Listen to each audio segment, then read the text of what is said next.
Everything we know, from people and ants to stars and galaxies to quarks and atoms, the entire universe, might just be a simulation running inside a supercomputer inside an even bigger universe. Ancient philosophers said that the universe is a dream that we're waiting to wake up from. In this dream world of the imagination, anything is possible. All cultural items, from the dreams of our rodent-like ancestors, to books, to television shows, are merely permutations of the reality we think we live in. Today's age of computers and video games places simulations at the center of our cultural consciousness. A select group of us perform simulations for fun and profit, and we call them games, role-playing and otherwise. We live to run simulations. Join us on the Simulationist podcast as we explore our culture of simulations. Hello everybody and welcome to another iteration of the Simulationist podcast. This is number 13. 013. And yes, rather than talk about some of the other stuff, how badly we failed the NaNoWriMo stuff, which boy. Yeah, boy did I miss that one. Rather than go into that, I think today, for this episode, we're going to start off with talking with bad luck. It is episode 13. In some circles, known as an unlucky number, so I think it's something auspicious we should cover. Yeah, or some people consider it good luck. Well, if you're going for like a 1 die 20, it's certainly much better than hitting a 7. I think kind of counterculturists and pagans and kind of people who like the occult kind of have an affinity for the number 13, considering it. And then there are the people that just, like to favor the dark horse sort of thing. 13 isn't actually any more lucky or unlucky than any other number, but they still focus on it because, daggone it, so many people, don't like it. I got to balance the odds. And of course in tarot, now I might be completely wrong about this, but I think in tarot cards, the number 13 is death. I think. Which isn't actually a bad card. It just is an effective means for change. Yeah, that's what I'm saying. It's not like you got the tower or the tower inverted or anything. That's bad. That's nasty stuff. Remember the Simpsons episode, the fluffy bunny, that's bad. Yes, it's all up to interpretation. Okay, I probably got the Simpsons reference wrong too, but... No, you got the heart of it right, if nothing else. Okay, don't worry. Okay, But yes, for bad luck, it's not easy to work with in D&D because it's basically a random numbers thing, in which case even applying the standard 2-point penalty means nothing to a guy who's rolling hot that night. Yeah, you're right about that. Now, I don't know, I guess in the realm of D&D, we're telling a story around a table with 4 guys and a DM, or 5 guys, one of whom is a DM. Or a girl. Let's not be sexist. Oh, okay. I was considering the... Okay. 4 people and a DM. 4 people and a monster. 4 people and somebody playing the rest of all creation. Yeah, okay. So, if you wanted to, I don't know, if people felt like luck needed to be a theme that they felt like dealing with in there... Well, there are certainly numerous occasions when bad luck can apply. Like, if you want to do a curse, but you don't want to do the generic D&D curse, you've got just a penalty to this... Does that really show bad luck? I really don't think so. I think there's a lot more that can be done, more fun that can be done. And there's a number of different ways you could even show how to display the bad luck the person has. There's obviously there are story examples, like if you were you run into a witch, the witch curses you, and then you leave. For some reason, you don't kill her and take her stuff. She hopped on her broom and went away. Okay, yeah, she flies away on a broom, and then she curses the party, and then the DM doesn't outline the effects of the curse, but later on, maybe a story element or something like that, he decides, okay, now some sort of bad luck is going to befall you because you got cursed. Or, let's face it, for D&D, if you get hit by a mummy and you get that the mummy's blight, that's pretty much a death sentence unless you're powerful enough to overcome such a thing. You are going to die. It's not going to be a long period. It's going to be fairly quick, and you're going to die very horribly. if you want to play something that has, tombs and mummies in it, but you don't have that high level, you could switch it up so that you could have the Mummy's Curse, and then congratulations, you've got bad luck. Okay, although, well, I think the kind of the idea of the Mummy's Curse was that you get a sore and then it metastasizes and you die or something like that, right? Actually, I believe for the D&D purposes, it was a positive energy virus. Like how when you're on the positive energy plane, you start healing up, and then when you hit twice your hit points, you blow up. Basically, what the Mummy's touch is that happening on like a cellular level. You're rotting away as your cells explode from the positive energy coursing through your system. Okay, that's cool and creepy. It is creepy, and it really it works nice at making positive energy something you can kind of fear. Because most players just see it as the healing energy. Make them fear it. Well, yeah, okay. I'm all for fear, yeah. Or at least be a little bit more wary of it. Although we're talking about, do you think luck would have anything to do with positive and negative energy? Like, is there a connection there? I'm sure you could easily work in themes for the whole thing, but I believe standard D&D, no, there is no difference. They're both neutral for that. There's no one that's lucky, no one that's unlucky. Unless you happen to be in that plane and it's affecting you every round. That's pretty unlucky. Yeah, I see. Well, for a game that like defines everything in very clear terms, like very kind of concrete, like saying good and evil is a physical thing, you can smite it. You can smite evil. Luck doesn't seem to have the same sort of like definition in D&D. No, in D&D the best you have is the domain power that allows you one reroll per day. It's not bad, but it's not a great thing either. Yeah, I have seen like luck quantified as a stat, for example. I've never been big on that myself, because it's random number generation going on here. You could be the guy with an 18 luck skill, or score, ability stat, however you're going to call it, and still roll 1s and 2s all night. Okay, so it's probably the case in D&D that there's a reason why luck is not necessarily, a theme, is because luck is already built into the game in the rolling of dice. Yes, but if you still want to make somebody be unlucky because they've opened the Mummy's tomb and then ran away instead of defeating it, like a good hero should, you can. I think there's a lot that you can do. Okay. And now it does state for the game purposes, you can drop an ability score. That's not bad. You can give a -2 to all checks. But let's face it, if you're doing a -2 to your checks, the guy rolls an 18 for his knowledge check. He's got 4 ranks, decent intelligence score. That 2 doesn't really do anything. It doesn't really show bad luck, does it? Because he's doing well off enough that he's still going to make his success. I guess so. I mean, I have seen rolls where 2 points make a difference. We all have a story where we failed by 1 point. Yes. Which I would consider bad luck. But that's just natural bad luck. That's not like you've been cursed to have bad luck, now is it? Yeah. Well, I mean, you can't, that's the thing, you can't actually curse players unless magic really exists in the real world. But I haven't found any yet. Trust me, if there was some way to curse players, I would have done it. Because oh my God, there's one guy, I swear, if he rolls percentiles, he's not getting anything less than 95%. So we roll with die 20s. But there's an interesting way, is that you can skew the statistical odds. You could use for the effects of the unlucky curse that anytime they have to roll 1 die 20, they instead roll 2 die 10.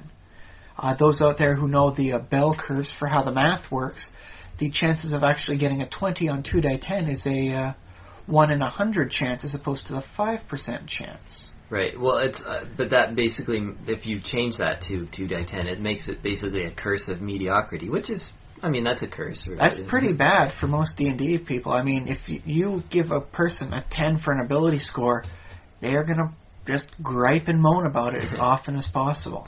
Yeah. Although, that's a cool idea that you skew the die roll towards the middle. Like, I mean, on average, it's the same, basically the same, right? It's just the same if they roll 20s all day or if they roll 2d10s all day. It does actually wind up preventing them from rolling a natural 1. Oh, yeah. Okay. So there's that little problem about it. But is that really, as much a payoff for losing, such a chance of actually achieving a good roll? Well, I mean, yeah, it's definitely a maleficent. It's definitely a bad thing to do. Like, players will not enjoy being cursed, which is fine. Sometimes you gotta punish those You shouldn't enjoy being cursed. Yeah. That's kind of why it's a curse and not a blessing. You could just do small things like any chance of hitting a critical success requires you to re-roll. If you get a non-critical success, then you have to take that as a non-crit, thereby effectively preventing a player from getting any sort of critical hits in combat. Yeah. I suppose you can work it the proper way. If you got the long sword or rapier sort of thing, you can make it so there's a 25% chance of getting a critical threat, and then you can effectively negate that chance. So if you have a player who's working that way, maybe that's not a bad way of going about it.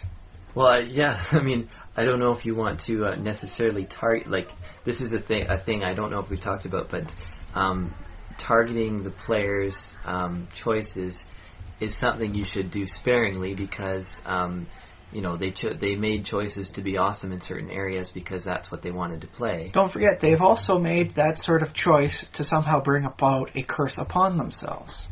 I suppose, yeah. This isn't for the standard curse in combat sort of thing. This is a sort of you have brought down upon some major misfavor.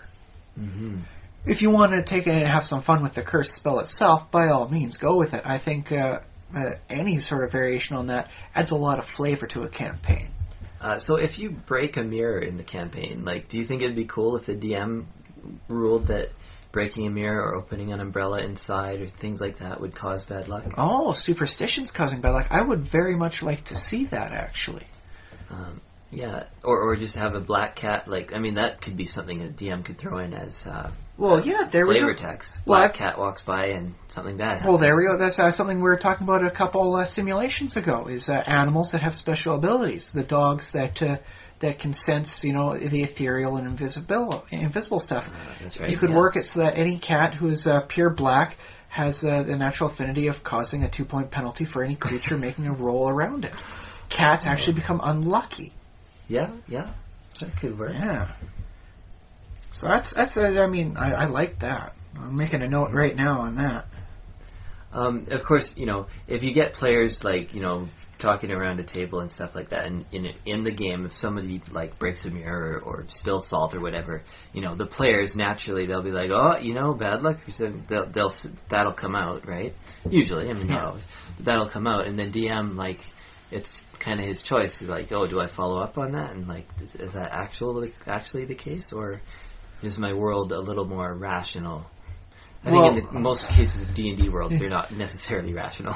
This is a sort of world where, people launch fireballs at one another. I don't think rational should be something we automatically consider as applying. Right. But I would like to state that if you do want to play this bad luck, don't make it for something like 7 years. Even for an elf, that's a long time. Well, it would be interesting to if the bad luck circumstance, happening thing, was interesting. Maybe it changes their skin color. People have done this before. I don't know if it's a good idea, but they've been like, okay, now you're blue. You've been cursed. Your skin is now blue. Something like that. You've been smurfed. I've heard of people doing that, or purple or whatever. So if it were something kind of like an interesting new quirk that could be do you remember?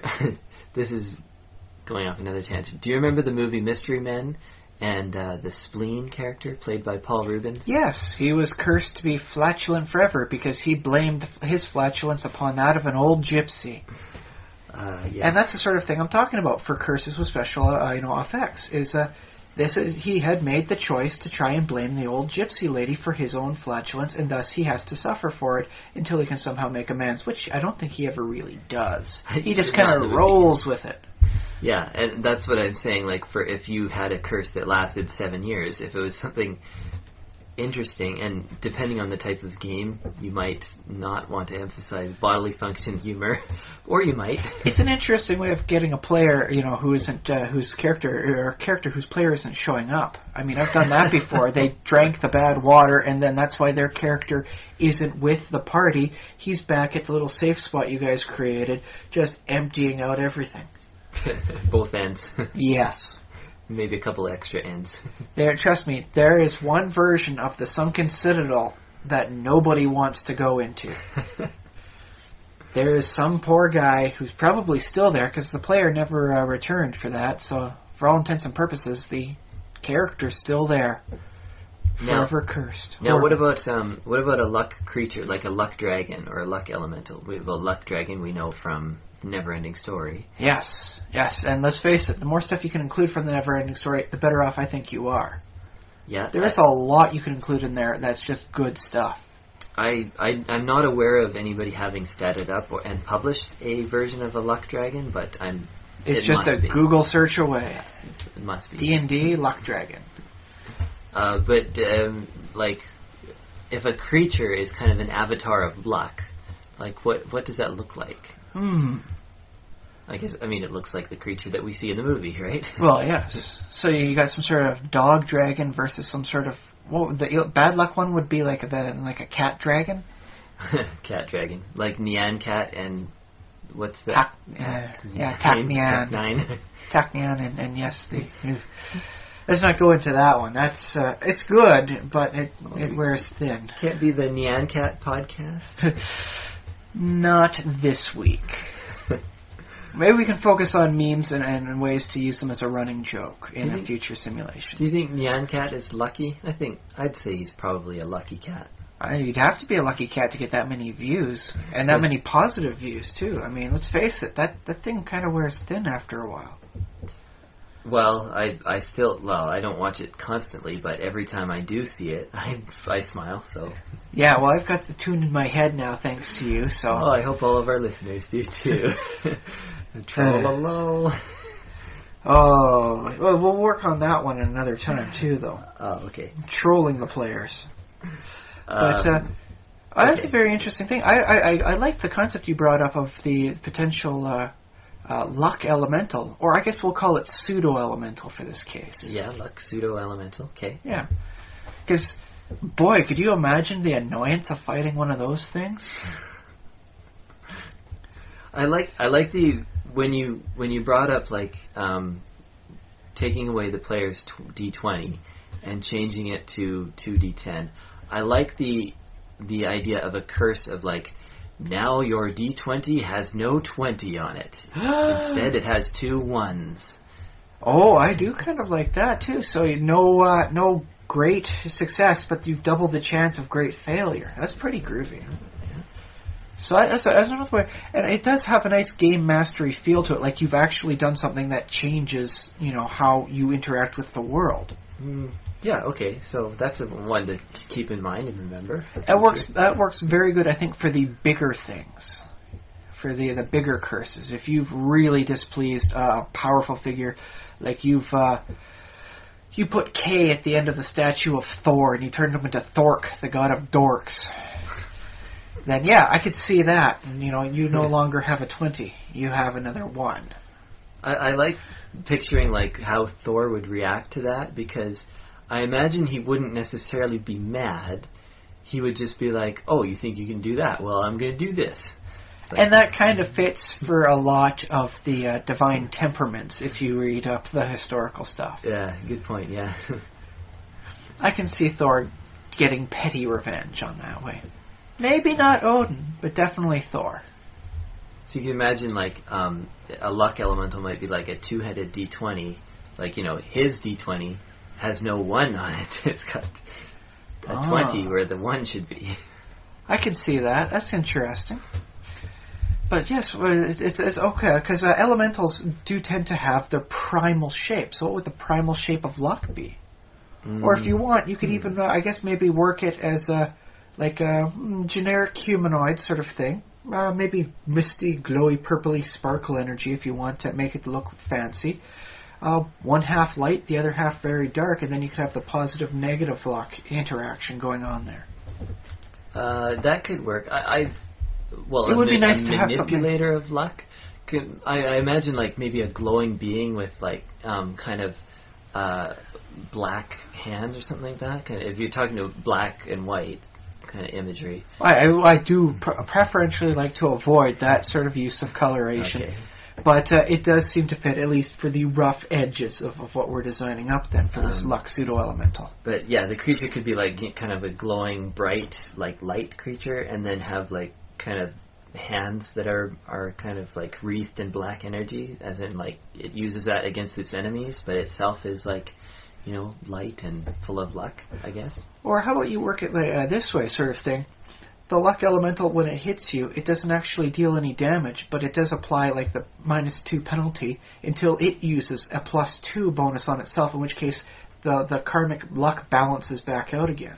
Oh, yeah. It stores up like charges of luck. Yeah, that'd be fun. Of course, you know, there's the cereal, Lucky Charms. It might have any one of those particular icons. Oh, that's an interesting one, yes. Clovers, horseshoes, etc. So then we could effectively just say, until further notice, the luck elemental is a leprechaun. Which is good, because you really haven't seen much of them since 2nd edition. Yeah, they're kind of unloved, and I don't know why. So many other creatures have gotten their time in the sun, but not the poor, lonely leprechauns. Poor, lonely leprechauns. Yeah, I don't feel that bad for them. Well, of course not. They got a pot of gold. Seriously, though, what player would not want to try and hunt down a leprechaun? Pot of gold for your reward. All you have to do is put up with like a tricky gnome. Come on. That's got fun times written all over it. Definitely sounds tempting. Knowing what I know of folklore, myself, I would choose not to hunt the leprechaun because I know the consequences. But I think a leprechaun would be a great example. Like, we'll say right now we're working up the basics for luck, and if cheesing off a divine or larger-than-life figure gets you a huge penalty, somehow, you know, tricking a gnome, or, you know, the leprechaun in this case, could clearly be a nice example of a low-end penalty for a minor bad luck. Yeah. As long as the penalty's like, well, I guess one time it's fine. But as long as, like, I'm thinking it should be an interesting penalty. It should be something kind of nifty. Well, let's put it this way. Leprechauns are effectively a variant type of gnome within the context of D&D. Okay, well, we can say that, sure. It makes sense given their size, and, Garl Glittergold is the chief deity of the gnomes, and his domain is trickery. He's lawful good, but it's trickery. I never understood that combination, but whatever. So figure this sort of thing out as he's their, you know, he's what they espouse to. They focus on the trickery aspect of him, and that's their gnomish origin. So, given that gnomes are still very much nature-oriented, then ticking off, a leprechaun and getting your curse for that could be something easily as much as double the chances of random encounters in the wilderness. Oh, yeah, sure. Because nothing says misfortune like double the odds of finding a bear around the corner. A bear I like, or, you know, I like that... It doesn't have to be a bear. It could be like a stag. You could just make it, you know, so that you could say any of the neutral encounters you would encounter for the wildlife stuff winds up being aggressive to you in some way. Yeah, so instead of encountering deer, you encountered the deer, yes, but you have upset the buck, leader of the herd, and all of a sudden you're facing yourself down against a 9-pointer. Well, that's a good idea to do with bad luck. I don't know, like, could you write a table for that, or would the DM just kind of come up with that on the fly? I think that's possibly the DM's greatest option, is just taking it on the fly and applying the worst scenario possible to whatever happens. But I like that as, I don't think we mentioned as, like, effects of bad luck, is that animals will often, like, have, like, you were saying a hostile animal, like, that's often associated with kind of bad luck, and, like, if you've been cursed, like animals will like not like you for some reason. I'm not sure why. Yeah. I mean, you could easily state it that interactions with NPCs are 1 degree closer to hostile, but not actually hostile. Because not all the way to hostile, right? Well, I mean, it has some interesting implications. Like, if you're in a campaign world and the dwarf gets cursed, in this sort of way, so that interactions are 1 step more towards hostile, and then he goes into, like, an elven village. Elves and dwarves are not necessarily great friends, traditionally, and so they would start off normally as, at best, neutral, likely a little worse, because, elf, dwarf sort of thing, and then +1 means the elves immediately see them and start attacking. Yeah. And yes, you cause an international incident that way. I like to imagine, like, if you had a scenario like that, that there might, like, the dwarf is cursed, and he doesn't know how he's been cursed. Which is always the best style of curse, and that's why I think we're doing such a good time focusing on the non-simple number penalties. So the rest of his party is a mix, but no elves. So he hasn't figured it out. And so the next stop for the party is like an elven village in the treetops or something like that. The elves all get mad at him, but there is a wise, an old elder elf or whatever who has the sight and can see magic and sees, that dwarf has been cursed, so we don't like him. And then I could help him, but you know what? I still don't feel inclined to do so. Where's my wand of fireball? Yeah, well, I don't know if... I mean, that scenario would have to get some fleshing out to make it not just a total, mess. Okay, well, conceivably the elf could, not liking the dwarf, still, find it interestingly enough to pursue in a non-aggressive manner. Yeah. That sort of thing. But it would be fun just to have that. No explanation. There's a mechanic for it. There's a reasoning behind it. Yeah. But all of a sudden, fight ensues in town. Give a good chance to use that power word defollicle spell too. Oh no! All of a sudden, bam! No beard for you, dwarfy. You don't realize how horrible that is. That's okay. There's a counter spell for that. You laugh, but for a dwarf. Hey, don't worry. I've made a custom... You might as well kill him. I've made a custom first level spell that allows you to grow your hair out a couple feet. Okay. It's nice for changing your hairstyle and all that. It's one of those nice little cosmetic spells, low end things. It's good. Don't worry. Okay. It's all good. Sure. It's all good. There's a way out. I don't go into this sort of stuff without having a withdrawal option. It's sure, we'll chop his head off, but we'll just resurrect him after. That's okay. We've no got harm, no foul. We've got the head of Vecna here. He can come out more powerful. That is a thing still, right? The head of Vecna? Well, if by thing you mean, what, meme? Yes. A half-obscured meme. Yeah, it's out there. It's out there, okay. Did we leave some thread dangling? I'm not sure if we did on this. I don't know. Is there any other way you might want to consider bad luck in a campaign? Luck. Well, I'm sure there's lots, but my brain is blank at the moment. Well, I just figured it'd be something nice to at least start off in, the infamous episode 13 with. I think we've come up with some interesting things. I mean, we've helped explore the how animals can work with special abilities, otherwise mundane animals. Yeah, that's good. And see, what else did we work with then? Oh, that's right. Yeah, luck elementals. Yeah. I think there's a lot that can be done there for anybody who's willing to take the time and think things through. Mm-hmm.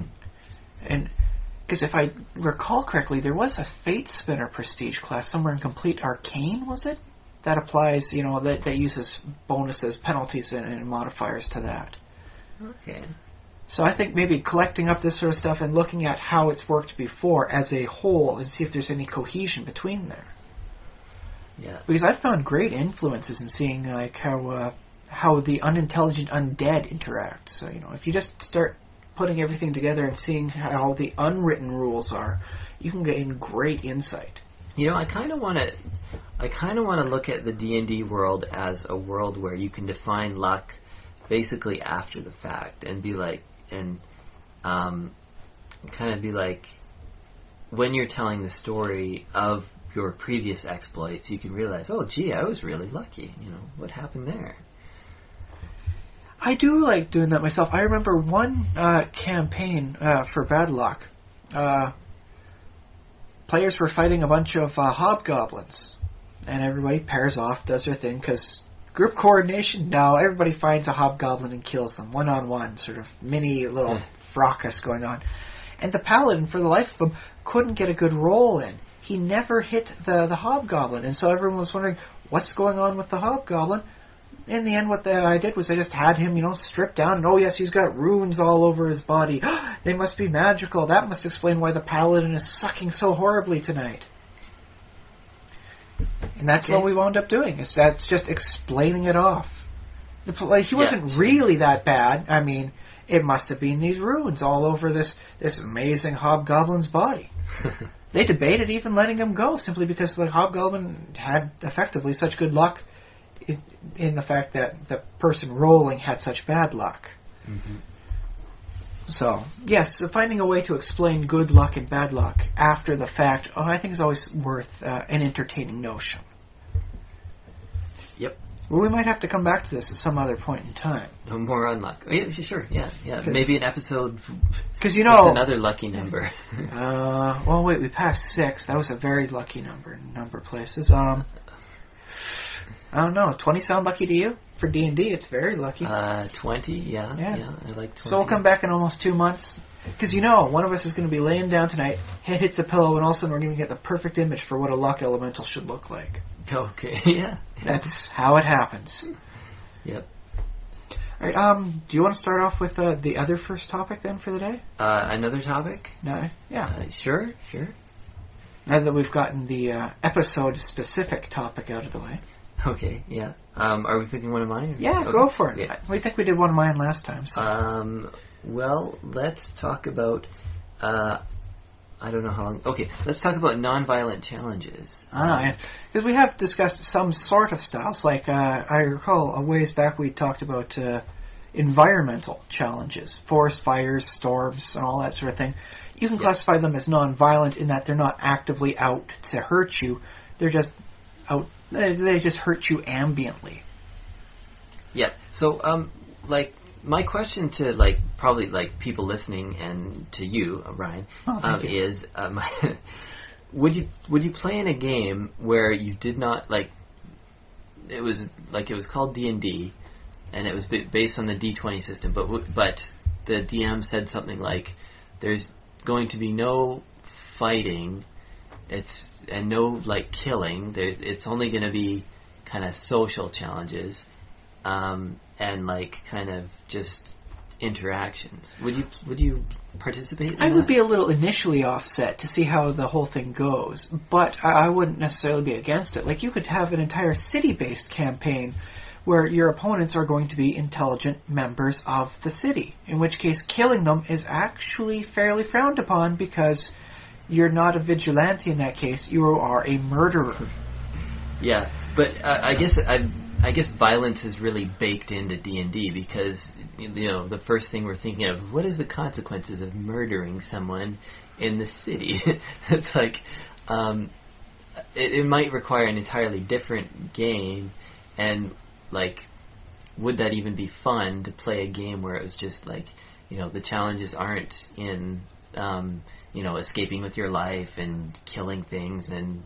Well, I think you could have a lot of fun with it. I recall the Book of Exalted Deeds had the path for the pacifist and the stuff that they get for being non-violent. Not an easy challenge, especially in the D&D campaign world. Yeah. But you could also work with stuff like a thief.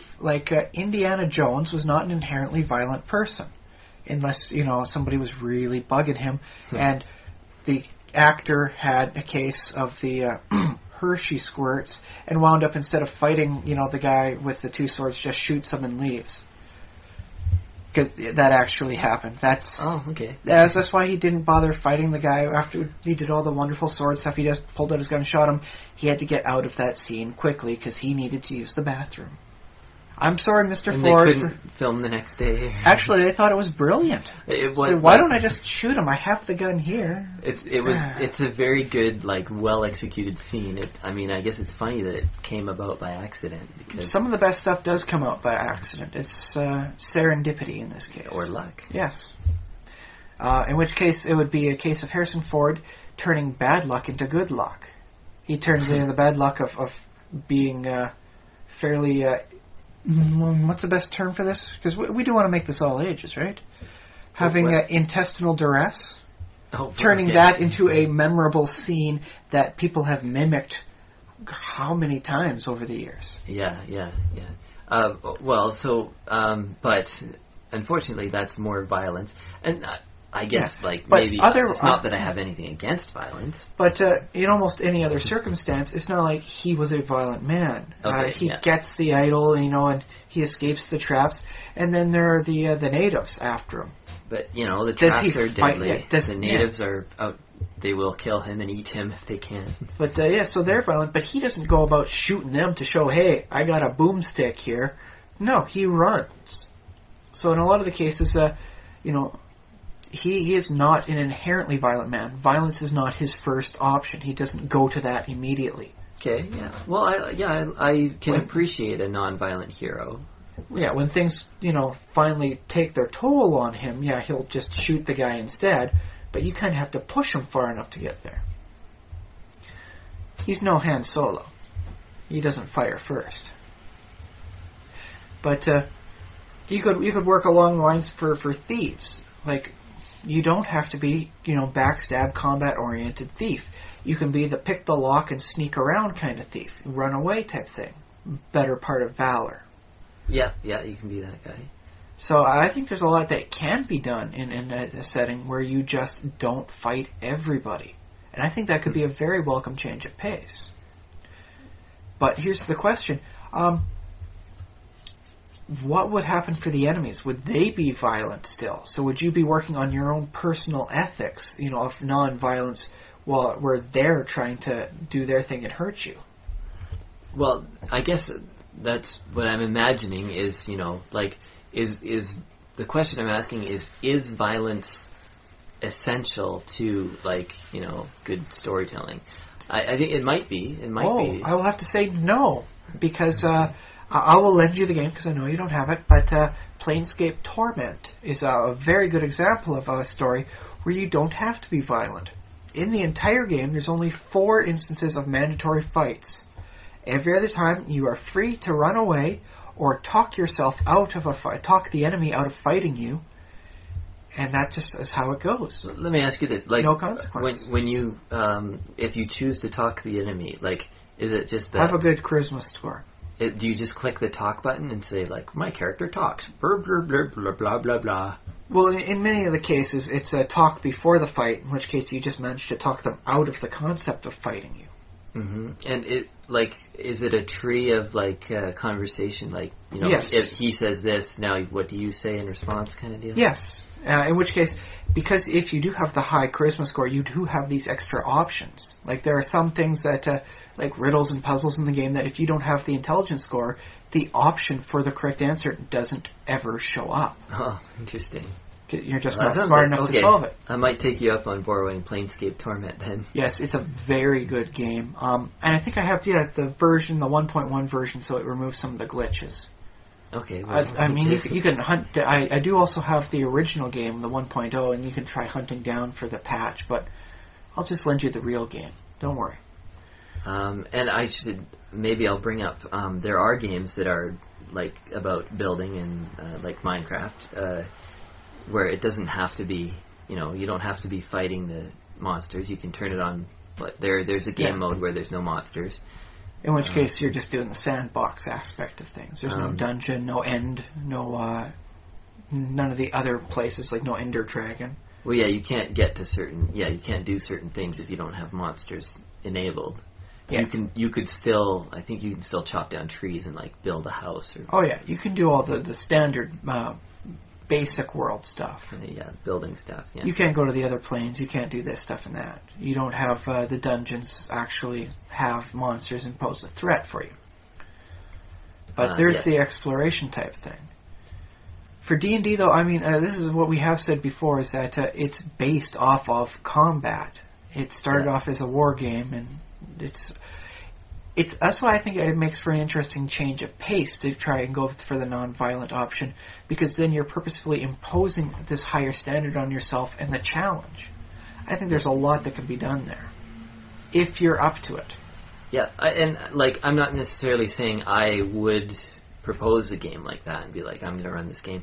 But I might think about that in designing an adventure and just, like, create as much of the adventure as possible. Like, leave the option open for the characters to initiate violence if they want to, but at no point require it. It would be a challenge anyways, I guess. I think you could work it even at low levels with kobolds, maybe not goblins, but the lawful nature of the kobolds does open to more parlay if you are fluent in Draconic. Oh, that'd be cool. Like, can you imagine doing a dungeon crawl through a kobold dungeon, maybe some traps, but not necessarily heavy on traps, and just every kobold encounter is like, you have to diplomatize the kobolds or something like that, or I don't know. Well, here's the thing. Could you use the threat of implied violence, like intimidate skill, instead of doing stuff like diplomacy? Well, I have an opinion on the intimidate skill, and that is that it's almost as bad as actual violence. Like, you can intimidate someone for a little while, but they'll still hate you. Oh yes, it does say that in the rules. Their treatment of you goes down after you're gone. Yeah. And then, So effectively, they do get to fire first. It's like, well, we don't even want to hear you talk. Doof, doof, doof, doof, doof. There goes the crossbows. But, yeah, I guess, yeah, I mean, I would say, like, my vision for the challenge without violence would be that, yeah, the players could imply, they might be all armored up and have Don't make me rough you up. So, okay, how about non-lethal damage? Would that be an option for an actual non-violent campaign? Is just work it with... Well, the way I see with you can't just non-lethal damage a shopkeeper and rob him blind. I mean, you can. It's just not advisable under almost any circumstance. I see non-lethal damage as kind of like, a dude has gone crazy. Barroom brawl time. Or barroom brawl. Yeah. Or somebody's high on mushrooms or something going crazy and the party has to subdue him. Yes. I remember you in that campaign. Wait, me? Yes, you were in that campaign when the guy was on... You were the guys that knocked him unconscious and locked him in the room with the psychotropic mushrooms, too. Yeah, I think I was there. Yeah. Yes, you were. That was your gnome. My gnome. Or halfling. He was one of the short ones. I remember that. Probably a gnome, yeah. But yeah, okay, because I think there's a lot to be done. I have seen players get more scared of enemies, like humans, using saps, dealing the non-lethal damage, than orcs with great battle axes. Did you ever hear that saying, I might... Huh? I haven't heard that saying. You can work for go. I think it's a racist saying, actually. So, but I'm gonna try and say it. If it applies within the context of the discussion and helps us achieve, an end result. Okay, I think this might have been out of Roots or something. But if you come at a slave with a sword, he'll fight back. If you come at a slave with a whip, he'll do what you tell him to do. So that would be the intimidate skill then. Well, I think it's a cynical way of saying, and I don't agree with it. It's just a thought on the idea of non-lethal damage being scary.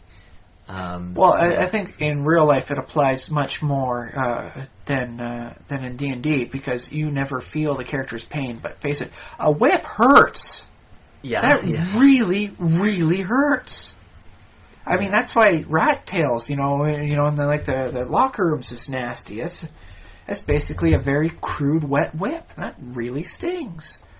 So, I mean, The sword's only going to hurt you till you're at 0 hit points. Yeah, right. That whip is going to hurt you a lot. Then you're going to go unconscious, and you are going to feel that for a while. We'll say at least a week thereafter, barring healing. They don't have healing in real life, though. Well, not magical healing. They have the natural slow healing. Yeah. Blech, who wants that? It is monotonous. Just having to sit around waiting. Yeah, good point. Where were we? The non-lethal damage version. Non-lethal damage. It can be scary, it can be intimidating, but it does have good historical precedence, because there is the whole bit about getting, the term is shanghaied, but, guy gets drunk and then gets lured into, a dark room, clocked unconscious. Next thing he knows, he wakes up, he's on a boat, there's no sign of land. Guess what he's employed doing now? Rowing, I guess? He's a buccaneer, or likely a rower, yes. A buccaneer, that'd be great. It's like you wake up and now you're a pirate. You get to get all this booty, and I guess, no, pirate's life wasn't Most that great. of the time they got scurvy rather than booty. Scurvy. Which is something for another day, something to bring up, is poisons and diseases, stuff like scurvy. But one of the adventures that always kind of like bothered me was that there's a dungeon very early on in World of Warcraft where you go into the prison. There's a prison riot. Oh, the Alliance side, yeah. And you're just killing just indiscriminately every single prisoner in the place. I mean, they're all trying to kill you back, of course, yeah. But it just seems very, like, I don't know. Medieval? Maybe medieval, yeah. Just like, which kind of fits in that case. It's like a huge gang war, I guess. It's just like, there's no, like, nobody in World of Warcraft pleads for their life, except for, like, one, There's a few circumstances where when they get down to the end, they wind up, okay, yeah, you beat me, hooray. Yeah. But not often.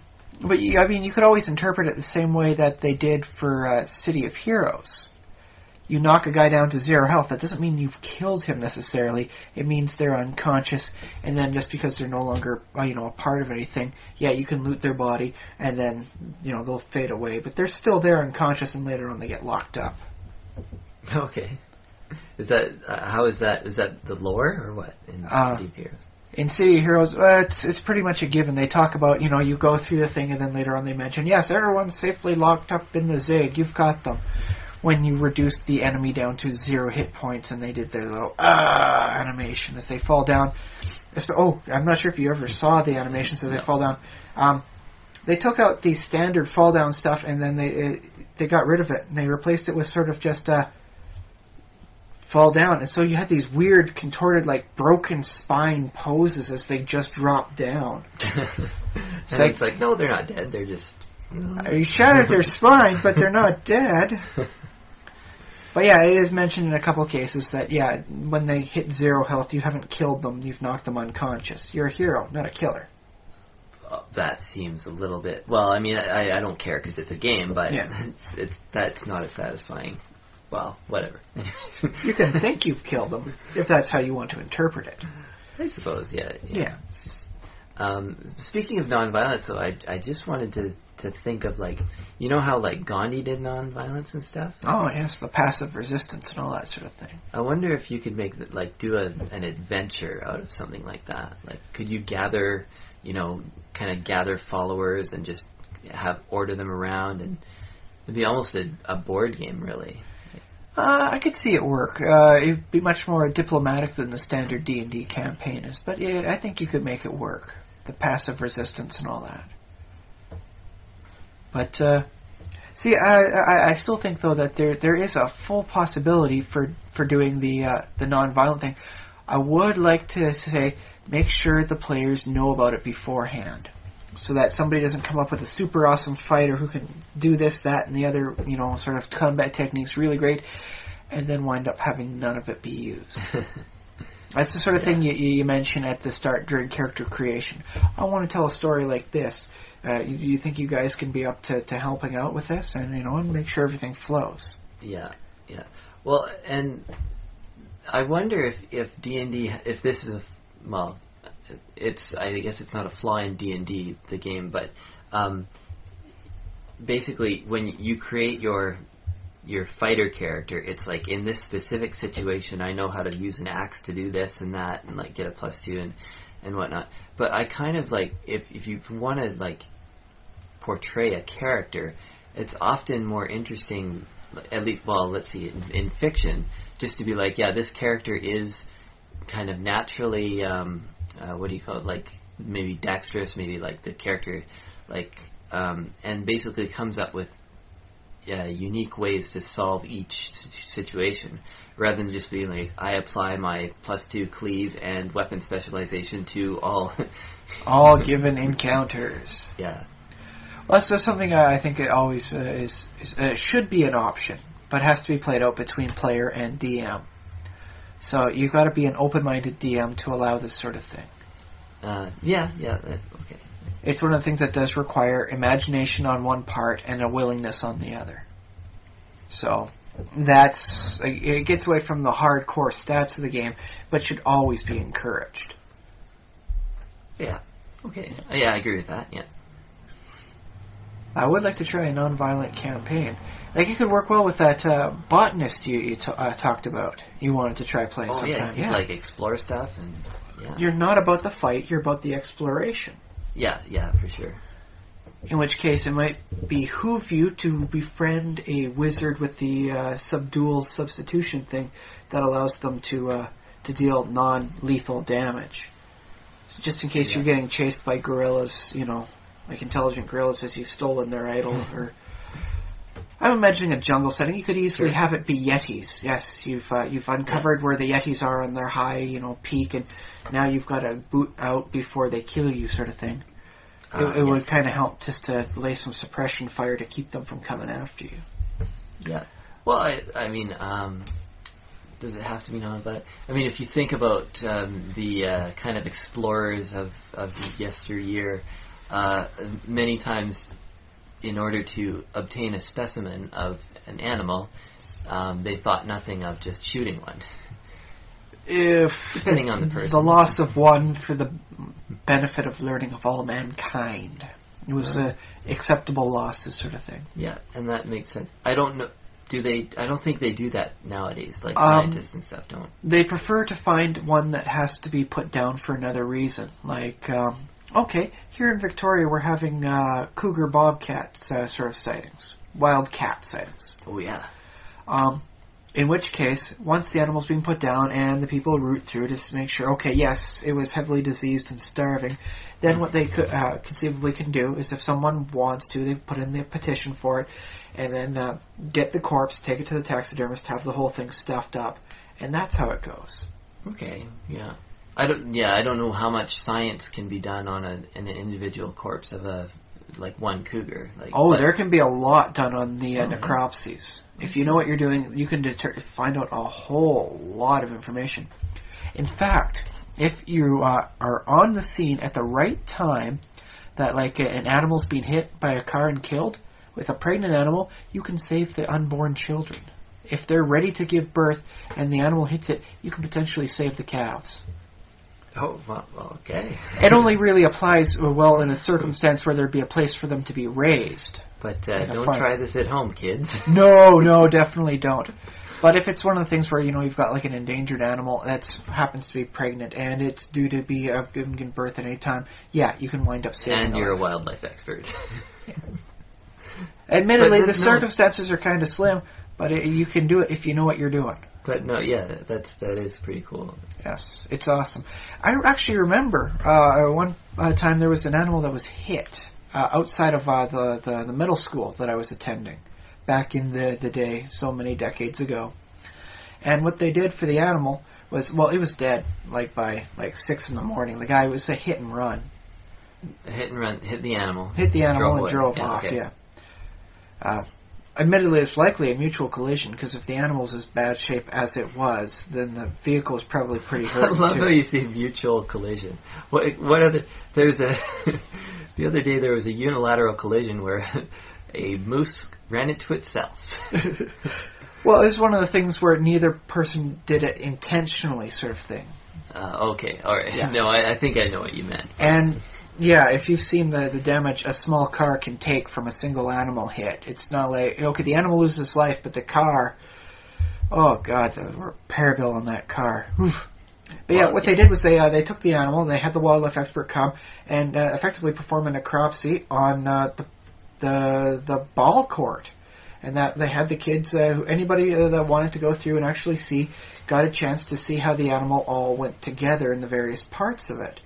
I did that myself. I found it very edifying, very educational. Wait, you did that? Like, as in you watched, or you I took the tour. I participated in the tour. Like I said, it was only for those who wanted to go. If you're a little squeamish about seeing a dead animal, there was no compulsion about making you do this. I love, like, would that happen? It's like, hey, kids, there's a dead animal. We're all gonna, like, but you don't have to go. You don't have to go. But who wants to see a dead animal? Well, it's not just the dead animal. It's the whole thing laid out. Like, this is, you can see the 4 stomachs here, and this is how, when you hear about the cows chewing their cud, this is how it operates. It's the guy effectively gave a guided tour of the digestive system of an animal. Oh, did you say it was a cow? Is that what it was? No, it wasn't a cow. It was a deer. You know. How many stomachs do deer have?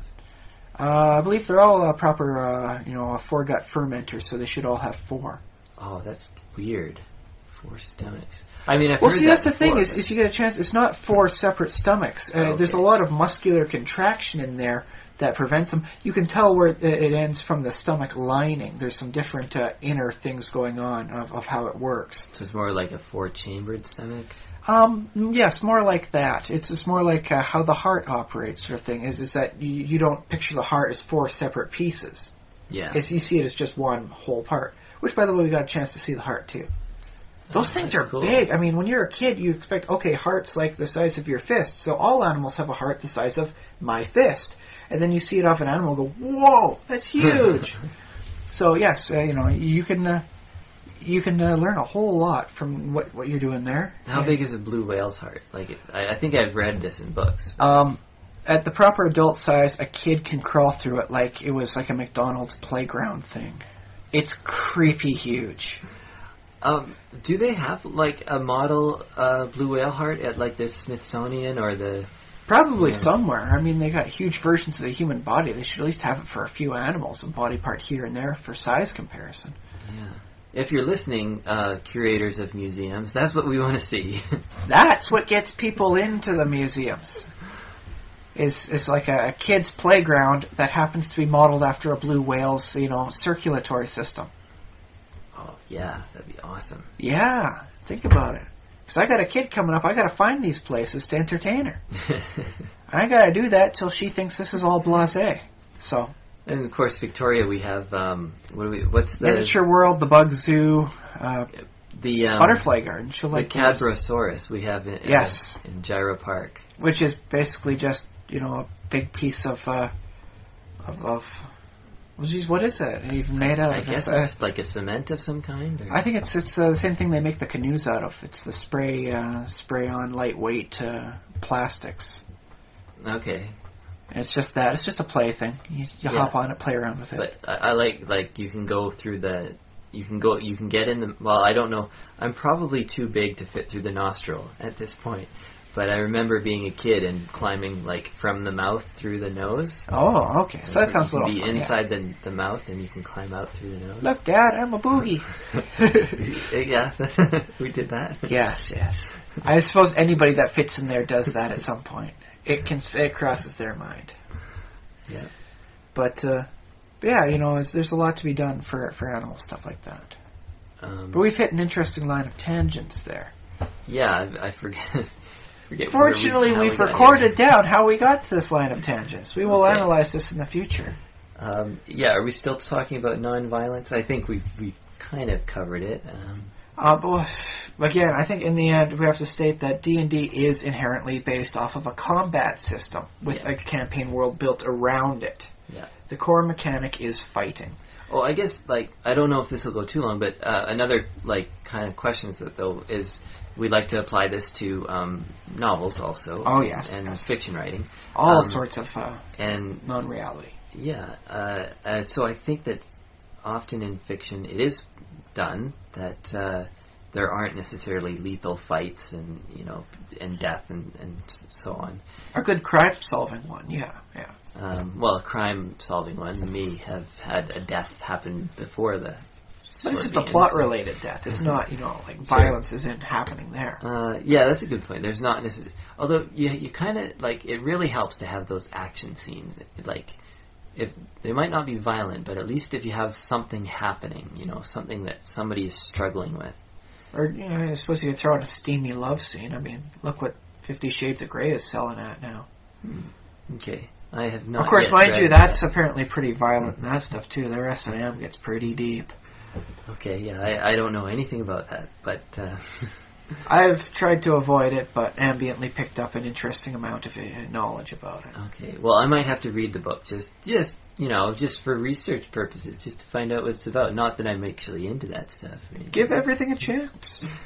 I mean, I'm not a particular fan of the concept of the Twilight series, but I haven't necessarily written it off. Okay. Yeah, and still haven't seen the movies. 50 Shades of Grey, that is related to Twilight, right? It was originally a Twilight fan fiction, and then they just changed the names and published it. Fan fiction. That was another possible topic. But do you have another topic? I do have a topic. Okay, well, we were talking about fiction right now, novels that really aren't supposed to be very good. Oh, yeah. Admittedly, okay. a lot of people pan, Twilight, and they pan the whole 50 Shades kind of the Grey. Popular pablum that everybody consumes. They call it escapist fiction. Sure. And so, essentially, you can divide any fiction down between escapist and something that is great reading. Like The Lord of the Rings, that's good reading. That's good stuff, right? I like it. I know there are critics who say it's not good, but... Well, forget them. Okay, there's my retort. But I think it's a good thing. Yeah, I like it. Yes, it's something that you can learn from. You take stuff out from, and that's really where you divide it. Is whether or not you can take something out of your fiction that you've encountered, you've read, you've played, you've interacted with. There's always something to learn. So we discussed it the other week. What I've learned from WoW is the purity of the role. Is before when I was just doing the D&D stuff, and I played the stuff and I did this and I was doing that. But it wasn't until I played WoW that I learned the value of I'm a fighter, I am here to stop damage. I am a wizard, I am here to cause the damage. Okay. And so, I learned the purity of the role. So, you can call WoW escapist if you want, but I found it to be very enlightening because I learned from it. Yeah. For sure. And you interact with people. I saw a video and... I'll have to put like a link if I can find it in the show notes. I saw a video of a guy saying something to the effect of he would prefer to hire candidates who play World of Warcraft regularly because he thinks that they can coordinate and have teamwork and solve problems and figure things out, basically. Which is something I think is one of the best things you can say about D&D when you learn it. It's very much a team effort. Even the lowly kobold and goblin are represented as a group encounter. Not a tough group encounter individuals, but they are groups. So it clearly teaches you to work within the confines of a group if you want to be really successful.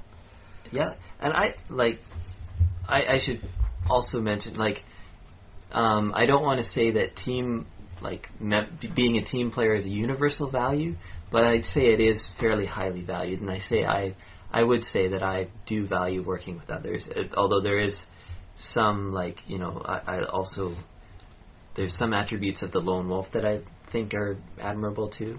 Well, there's good things you can learn from both ends, is the whole survival just on your own sort of thing. Like, I would dig a personal chance to play it like a hermit in a D&D setting and just try to not die.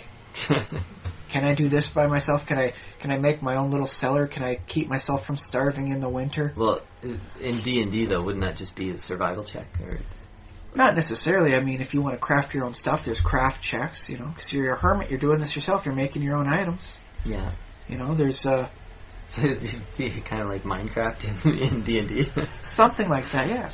But okay, there's another one. As for those out there who don't know, as of last week, Josh has supplied me with a copy of Minecraft, which I proceeded then to just ruin my health by excessively playing and ignoring the need for sleep. But I found it, very entertaining. I've played it, and I'd say in the 1 week I've had it, I have learned from it already. I've learned the visualization of the style of a dungeon setting. If I was to design a dungeon for D&D now, I would very much more be in tune with how things are going, where the lighting is, how everything goes, putting pillars in, making it look realistic instead of just 5 to 6 rooms somehow connected to each other. It helps that it's kind of 3D, so you can go up and down too. So you get the whole visualization going in there. Yeah. So, what have you learned from this? Because you do think Minecraft is a good game, good enough to buy a friend a copy. Well, I love Minecraft. I think it's so much fun. What have I learned from it? I guess I see it as a place to practice design skills and just. It's really cool because I have a great let me how do I put this?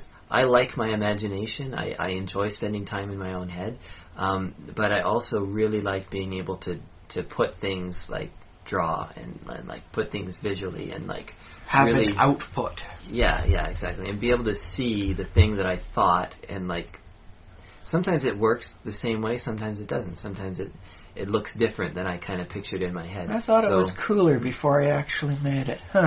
I guess that's kind of what I like about, and I feel that I've learned using Minecraft I don't know if it counts as learning. It's a honing of a skill, kind of like a honing of a design skill. That's increasing your knowledge base in that skill. So you'd say the same thing. If you were to design a dungeon or something like a town now, you'd be more in tune. It wouldn't just be buildings. You'd be thinking about stuff like, I'll put a fountain over here. I'll make this building like this sort of thing over here. And you'd be thinking more about how everything lines up and works as a artistic flow as opposed to just mechanical. I think so. I mean, it's really honestly, it's hard to quantify what exactly I've learned, but I feel like it has given me experience and just what looks good together, and what because I might think if I'd never played Minecraft, I might still think I might want to build a building and dig a tunnel. And actually, I will point out though, Minecraft changed the way I think about undergroundness. Because when I think about real world buildings, I never used to think about kind of what's underneath them, and I never used to think about digging. But when I started playing Minecraft, I thought about what's behind this wall, or what's under this sidewalk, because standard city sidewalk, what's underneath it is often cables and plumbing and so on. If you live in a big city, there might even be tunnels that you could walk through, if you're in New York City, there's apparently just entire areas that have been blocked off for almost 100 years now. Yeah. They're probably still flooded at this point in time because they're only getting the water out from Hurricane Sandy for all the spots people actually use. So you got to let it drain out naturally now. But it's all there. There's a whole world going on underground. To quote a Tom Waits song. All right. I think there's an extra 2 points on my imaginary scorecard tonight. Hey, anytime I get a chance to quote Tom Waits, I consider that a victory. But I've also learned the value of sound in there. I'm digging, an open mine quarry, and when I'm in the one corner of it, as I'm digging now, I'm hearing sounds. Oh, that's I'm hearing groans. I'm hearing the rustling of the bones. There's something going on. And I think now if I was to play, a DM a dungeon, I would put in sound, something you hear in the distance to heighten the mood and the feel of it. It's not just you enter in here and, oh, hey, there's skeletons. You would hear some clanking in that. You'd hear something going on in other rooms up ahead. If your listen check was going right. Boom! Everyone hears that one, too. Another reference. But yes, I think that's something I've very much picked up on. It made me a little paranoid and a little harder to go to sleep some nights when I was still learning it, but, yes, I learned the value of paying attention to all your senses when you're exploring a new area. Mm-hmm. Except smell. Well, they don't have that in there yet. But I'm sure there's a mod that helps out with that. The smell mod. There might be. Give it time. But yes, pay attention to your senses. Don't just focus on the screen. You can hear things going on. Like, was it 16 squares away? You can hear them. So you can hear where things are going on. So yes, I think it's a very good lesson. And between the two, I think I could now run a much creepier dungeon. A much more atmospheric dungeon and stylish one than if I had never played. Oh, that's very cool. Yeah, and I think all games, like every game that we play, kind of adds to that. I remember I've been playing, what's the game? XCOM. Oh, you've played the new XCOM or the old one? This is like the original, UFO Defense. Oh, yes, there was some fun stuff there. I haven't got a chance to try the new one. I want to. I hear the new one's really great for teaching you tactics. Okay, well, I'm going to have to... Yeah. If you've been in the military or studied military tactics, you actually have a nice beneficial edge in that series of games. Oh, well, that's good. Yeah, because I have played a lot of XCOM, and I've had many squads. Just wiped. All wiped, yeah. I've learned the value of luring the alien tanks over to the gas station than aiming at the gas pumps. Oh, yeah, that's good. Yeah. So, good tactics there. Yeah, and avoid... don't get your guys all grouped up in one little group. Yes, because they'll throw weapons at you. So yes, good tactics. Disperse out, and then you do the overlapping, run to cover as everyone, covers each other, and you have the safety zones. Yeah. Of course, I don't know how I'm ever going to use this in real life. Of course, I don't care that much about real life. What I care about is simulations. And there you go. These simulations will teach me how to run future, better simulations. Well, anything that changes how you think has great profundity to it. That almost sounded like it made sense. Well, think about this. Why do you go to post-secondary education? Why do you go to regular grade school education? It's not actually for all the math and all the history. It's to change how you think, how you interpret the information that comes in. Yeah. Well, I like I have this concept of education as, basically what you need in an education is just the ability to access, your library of knowledge. You don't actually need, yes, you need the knowledge for specific applications, but there's this huge, we have the internet now. So if there's any fact, you don't need to learn it in school because you can obtain it. What you need to learn is how to get it. What you also need to learn is how to interpret the information to figure out which is fact and which is false. Yeah, that's a good skill. Yeah. Which is something that I right at the end of my post-secondary education, right before I got my degree, it was almost like some sort of sense of nirvana mindset, where anything came in, I was evaluating it based on the quality of the value of the source. And that is still with me, not to the same extent. I will admit it has dulled over the decade. But when I see this and that happening, hey, they found a cure for cancer in Canada, but nobody cares because it's free information. I'm able to look that up and interpret, okay, this is what they're really saying, this is what's going on here, and then dig from there to find out the full story. Okay, yeah, that's cool. So yeah, it's that kind of skill. It's not just knowledge, it's being able to wield knowledge. Yes. And I learned that from post-secondary, which is not fiction. But actually, earlier in this simulation, we discussed the Planescape Torment game. Oh, yeah. Okay. Yes. You have not played that, but what I have learned from it is the value of a really good storyline. If you don't have to fight things, and you're a guy who's basically mostly naked wandering around a city, that doesn't sound like a good story, but it really does pull you in and keep you going from A to B to C to D. You want to find out more. You want to find these answers. They become big, pressing issues. So that's cool. So that's why I was able to take from that, and that's why I think it was great. Is a lot of people were able to see that too.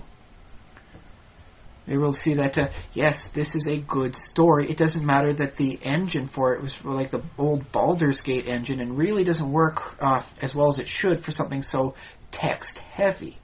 Okay, yeah. But the storyline more than made up for that. Okay. So, let's go to Minecraft's brother, in spirituality, Dwarf Fortress. Oh, You've given that a little try. Yeah. Yeah. What did you think of that? Well, I don't know if I played it long enough to have a real impression.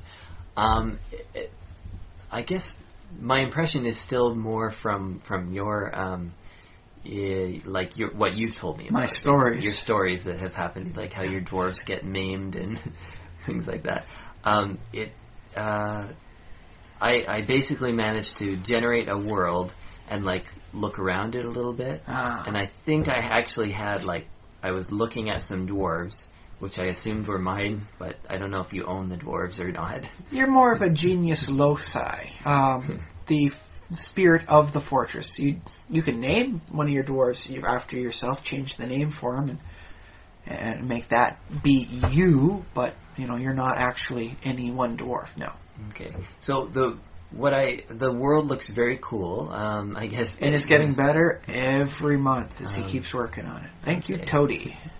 Yeah, I never figured out how to dig or anything like that. It is a learning cliff. Yes. Okay. Yeah.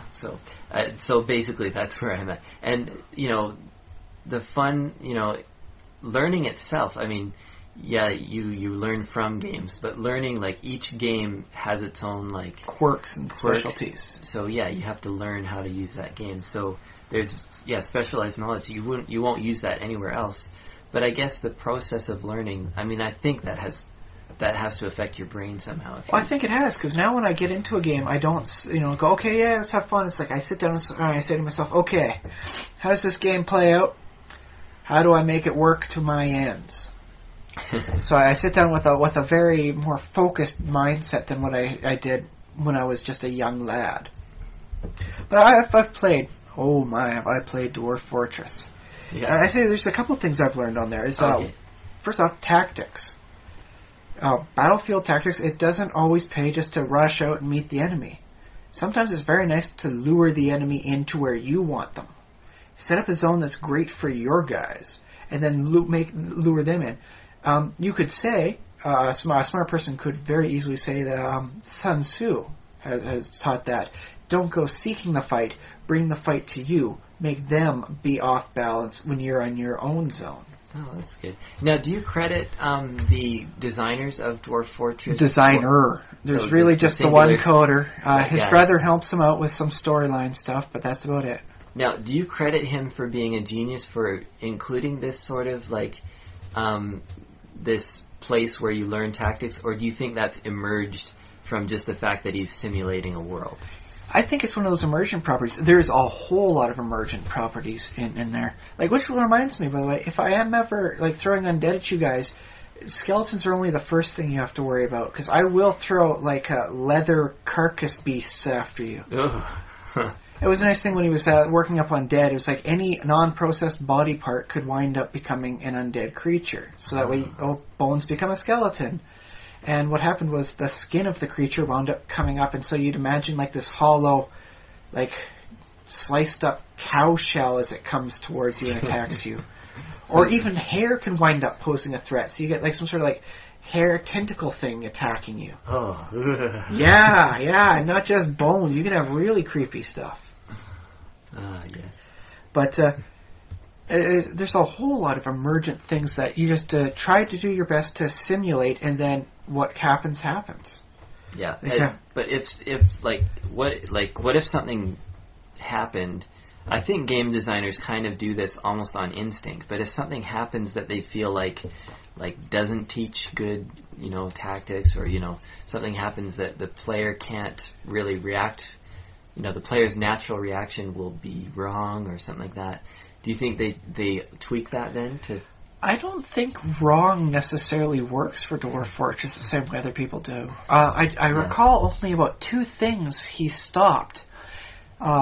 It's in the forums, at least, for discussions. One was on getting dwarves perpetually pregnant and losing their babies due to water flow to create a bloody waterfall full of baby corpses. And the other one was capturing, breeding, and harvesting the bones of mermaids because of their high value.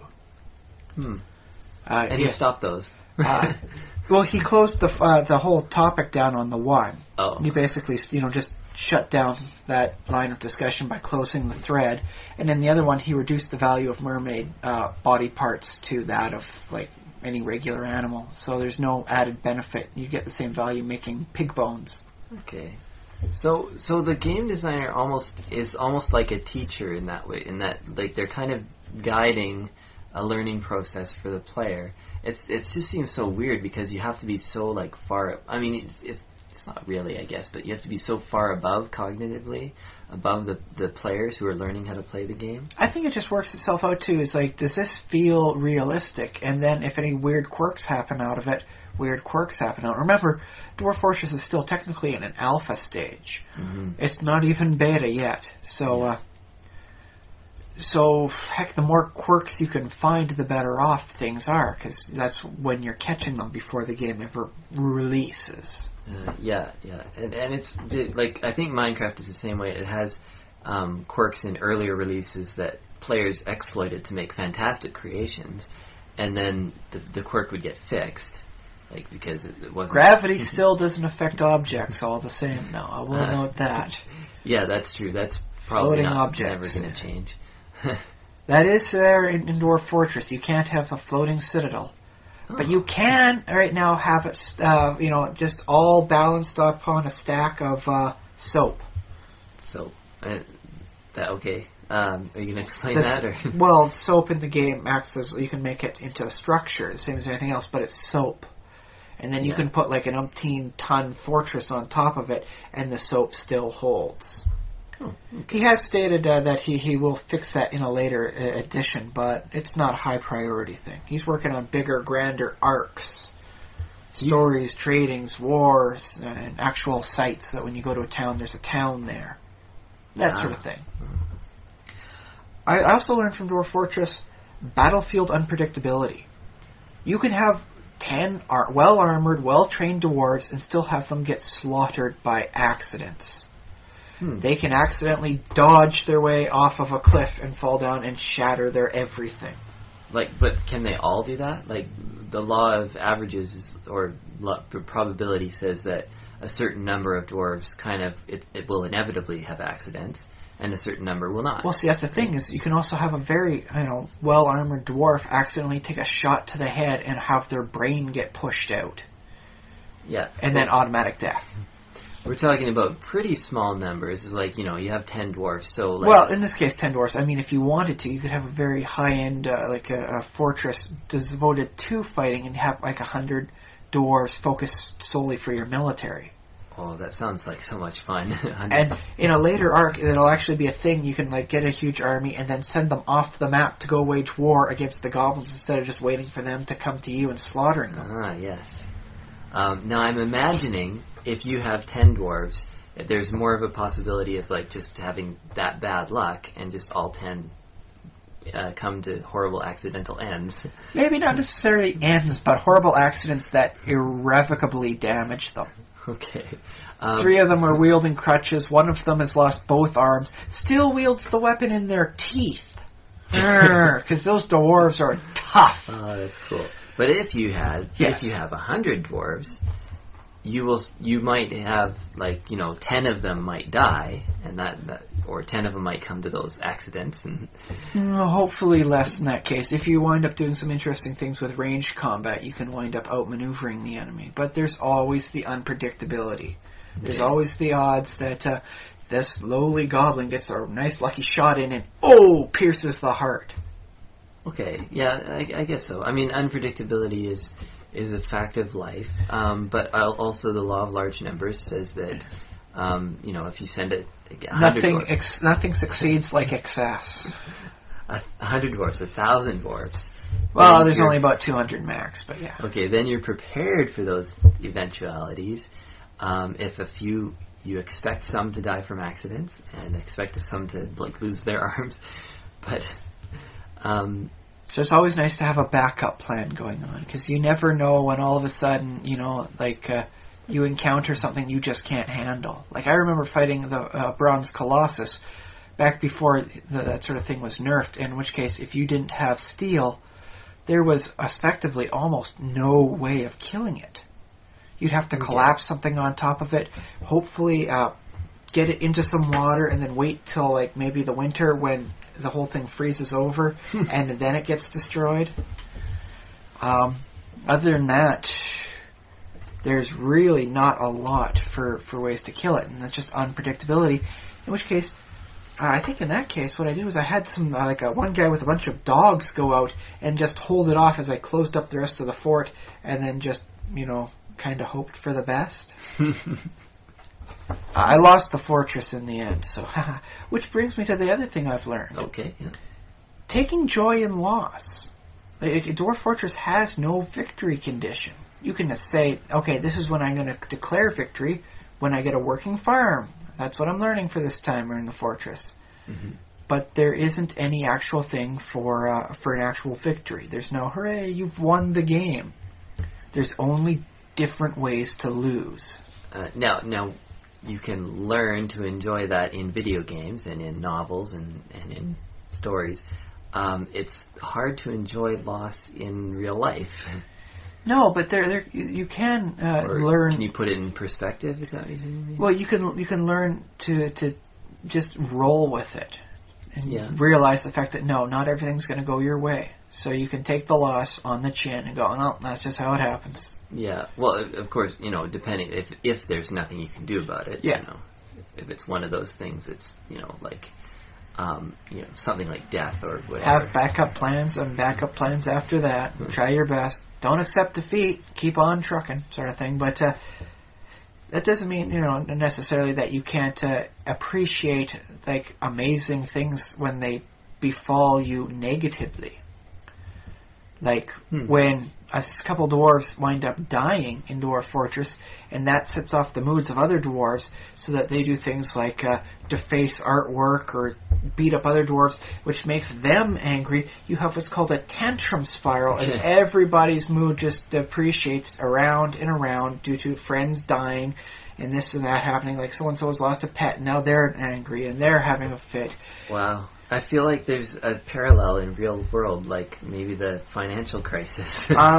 No, because dwarves wind up having an interesting thing. Like a dwarf can. Okay, let's see here. If I can recall the circumstances properly, husband and wife are on a militia and they're training, but not properly. So the husband winds up accidentally killing the wife, but comes out of the whole thing thought neutral.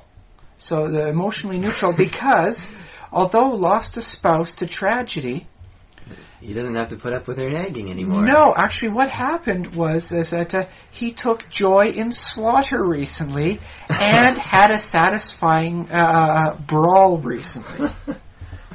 Oh, great, yeah. So it's one of the things where you can wind up, like losing your child, due to goblin attacks, but being okay because you saw a really nice waterfall. But yes, the whole tantrum, downfall of the fortress. I mean, have fun with it, man. Don't go, no, my hard work lost. Just roll with it, go with it.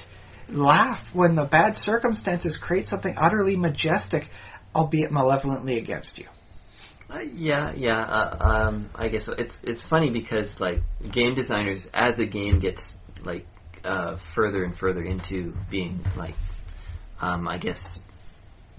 Like the final version or whatever, the version that the creator wants. They do tend to like remove some of those negative experiences. Not necessarily all of them, but they will not for Dwarf Fortress. It's not going to happen. It's only going to get worse. And there's I like that you bring that up because there's a school of thought in game design that that sort of catastrophic failure is kind of pointless. Kind of like... the tagline for Dwarf Fortress is, remember, losing is fun. Yeah. So it's just one of those games, I guess you can call it. Yeah. And as long as, like... See, here's what I want... What I'm hoping is that... And I think this is true. Rebuilding the second time, or, starting on your second world, reclaiming your fortress and doing it all again, kind of deal, like restarting with the added knowledge you have. If that is fun, if that is like and not repetitive, then yeah, it's fine if like every once in a while you just lose everything, because the fun part of the game, the part that you're into, is that building, and then once you've got something big and built, it becomes a little bit less satisfying. Well, so that's the whole process, the storyline behind Dwarf Fortresses. There are all these many worlds, and the god Armok creates them. But sometimes the world gets a little dull, and this displeases Armok. So when he finds a dull world, he destroys it and reforges it into a new one, full of danger and excitement. Yeah. And that's basically the entire storyline behind it.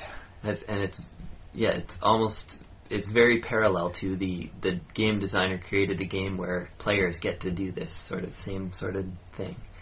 And that explains why the people keep creating the worlds, why things keep going horribly wrong.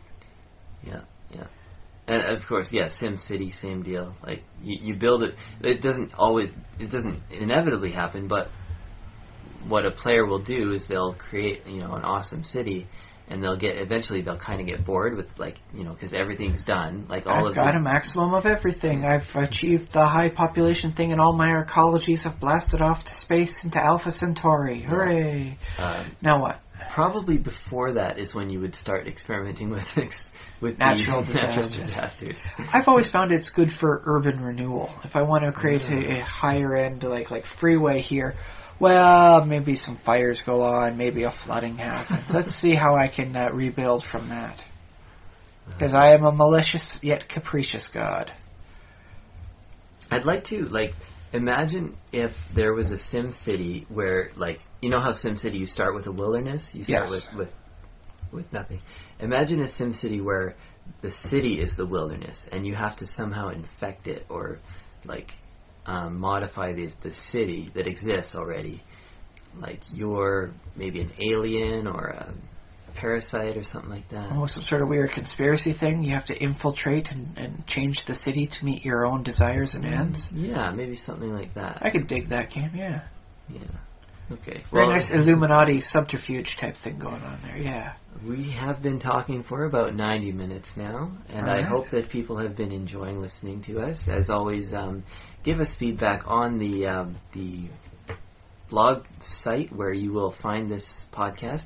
Right now it's thesimulationist.com. And let's see. If you have a good idea for what the luck elemental should look like, please give us a line. Oh yeah, we want to hear that, and we want to hear anything else you have to say. So thank you very much for listening. I've been Josh Treleaven. I've been Ryan Kirkby. Okay, bye for now.